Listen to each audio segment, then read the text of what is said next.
Voor Riks binnen de Paralympische Spelen een dream die het lang om let uitkomt. Als 4-jarige ziet het al op een hinder. Dat hier de fysiotherapeut betocht. Riks is bijna met een spastische stoornis en kan het goed trainen. Het hinsterrieden gaat er heel goed aan. In 2015 was ze 12-voudig Europees kampioen en nu dus op naar Rio. Ik ben heel blij mee en ik ging gewoon nog steeds voor het hoogst haalbare. Dus, ja. In totaal zullen 4 Nederlandse routes mee in beheiding naar Rio. De bondscoach schat de kansen van deze ploeg heen in. De mogelijkheden zijn er. Ze zijn in vorm, ze hebben super paarden, ze kunnen super rijden en ze zijn super op elkaar afgestemd. De begeleidingsteams kloppen en ja, we gaan er gewoon voor. Het wie net al een keer feest, want ik al Mai van der Horst naar Rio. Ze riet daar alleen individueel voor een medaille. Ze is net selecteren voor de teamwedstrijden en dat steekt. Ja, ik ben wel heel teleurgesteld natuurlijk.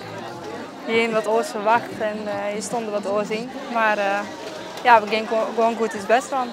De Paralympics beginnen zo'n september. 3 dagen eerder, op 4 september, stuurt de omroep een documentaire uit over het paard van Riks naar Rio.